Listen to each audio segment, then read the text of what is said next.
Okay, so the other night I woke up in the middle of the night and I was like, I haven't seen Tulsi. I haven't seen a video from Tulsi or her make a guest appearance or anything anywhere in a couple of weeks. I wonder where she is. Maybe she's deployed, right? Because she's still in the National Guard and all of that kind of stuff. I'm like, because this happens sometimes. She'll disappear for a few months and we don't know till after that she's been deployed because they have to keep that secret now because she's famous and blah, blah, blah, right? So I'm like, maybe she's deployed. And then I wake up like 2 hours later and there's a post from her announcing her podcast. And this was before anyone else said anything about it. It was almost like she did like a little test thing, like a little teaser for like, it was like 1 minute and 30 seconds. And then in the morning I woke up and there was a full thing. And then I saw she was on Joe Rogan and then she's making the rounds and all of this kind of stuff.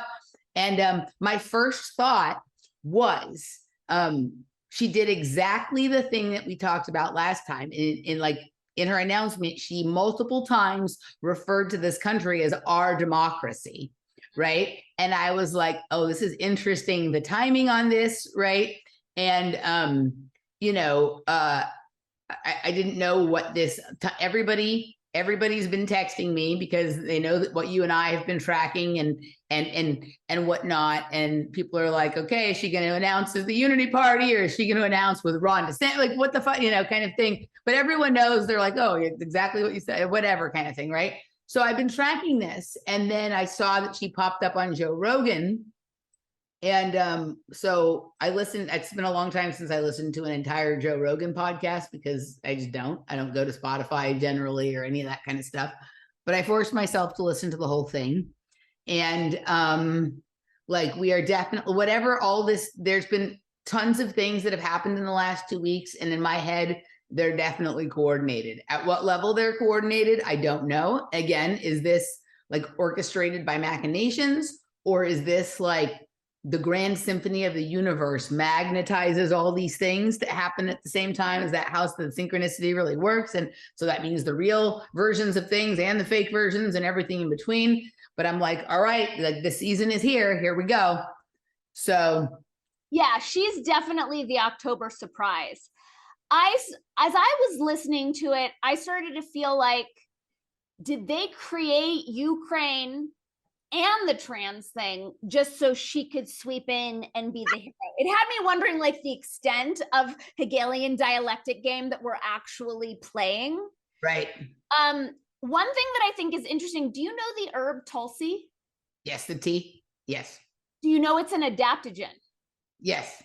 So what it does is if you are, let's say that you're like, it'll balance your adrenals, right? So if you need more adrenal energy, it'll raise it up. If you're running too much adrenal energy, it'll tone it down. So she's the synthesis. Totally. Tulsi is the synthesis in terms of the herb kingdom. Right. And Tulsi Gabbard is the embodied synthesis. You know what Gabbard means? No, I'll look it up. So it's kind of interesting so first of all, I thought the interview with Joe Rogan was very basic bitch. Like there was nothing really new or interesting said at all. I felt like it was her least interesting interview with him she's had. I disagree, but Gabbard means a kind of heavy built vessel, barge, or lighter, especially for inland navigation. Okay. She's a military person. This makes perfect sense. Totally. Okay, I'm sorry. Go ahead. Okay. So she's against drones. She likes more conventional warfare, right?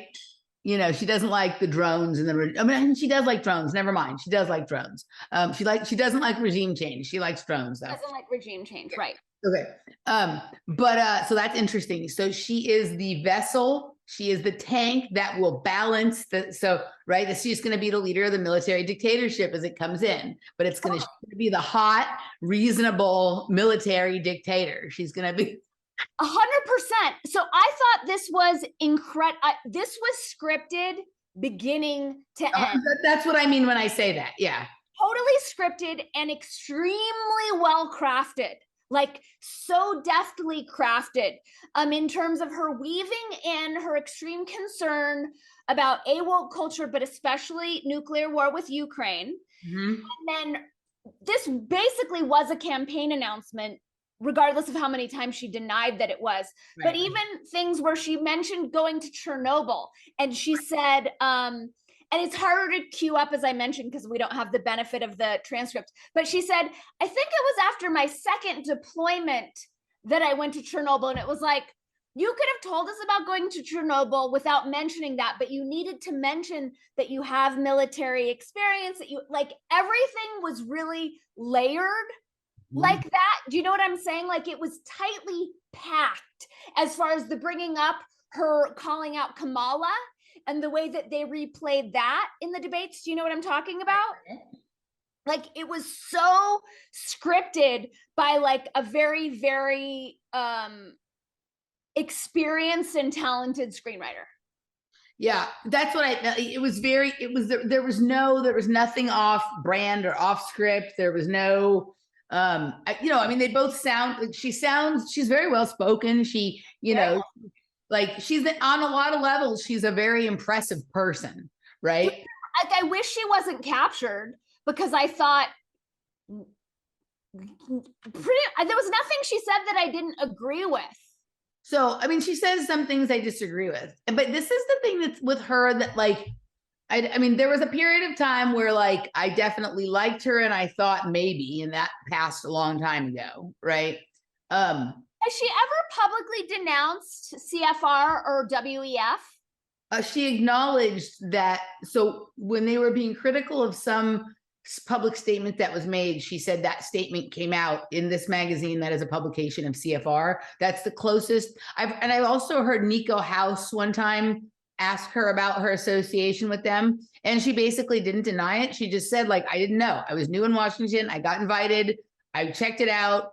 I was there for a year or two. That was the extent of my thing. Do you believe that? So I think, well, there's a couple of things. So I think apparently there's also linkages, according to John Brisson, with her to, like, CNP, which is more right-wing, right? Which would be the connection with Fox News and all of that kind of stuff, Council on National Policy. And I've never seen her address that. I also have not seen anyone ask her about it. So sometimes you can't address something until you're asked. So I can't hold her responsible for something that nobody has asked her. If she has asked and she walks away, so I'm going to have to, okay. But she did insist in the interview that she rose to the top specifically through grassroots independent support and never had any other. And it felt like she was doubling down on that in the same way that Joe tells us that he's not controlled. Well, there's something about Tulsi, and I still cannot figure out why. Like, if there's something I'm missing here. When she does speak, like, she speaks with a sincerity that I believe she believes all the things she says. Well, and this goes back to Adam Curry's assessment of Robert Malone. She's done so much military time, she could be super controlled and not have a fucking clue. She doesn't show some of the telltale signs of people who've been through that kind of military brainwashing, but there's new technologies coming online all the time. So this may be a level of mind control we haven't seen before, but she's also a deeply religious person from childhood. And she's part of the human potential movement, right? So I don't know too much about it, but the human potential movement arose out of the counterculture of the 1960s and formed around the concept of an extraordinary potential that its advocates believe to lie largely untapped in all people. The movement takes as its premise the belief that through the development of their, quote, human potential, unquote, people can experience a life of happiness, creativity, and fulfillment, and that such people will direct their actions within society towards assisting others to release their potential. Adherents believe that the collective effect of individuals cultivating their own potential will be positive change in society at large. There's connections to the Esalen Institute. There's, Self-Actualization, Institute for Achievement of Human Potential, hippie cults, all this. So and I think they talk about Abraham Maslow's hierarchy of needs and stuff. I actually think her husband's name is Abraham. So we find, like, when I've looked deep into my own mind control, I find that there are people in my life with names that are the titles of projects that I was involved in. And I'm not saying they're actively doing something, but it's almost like they stand there as like a cue card to remind me of, like, what my trajectory is supposed to be, right? Like, I've had all kinds of weird stuff like that in my life, and that continues to till now. Like the name Monroe is around me at like an absurd level, that like the Gateway Program, Monroe Institute kind of shit is like, it's got to be that, right? Yeah.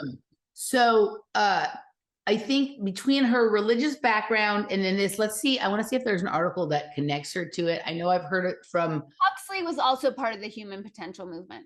who? Aldous Huxley. Yes. Okay, but let's just see if I can. I remember John told me about it, and then I did find an article at one point. Let's see. There is a few articles about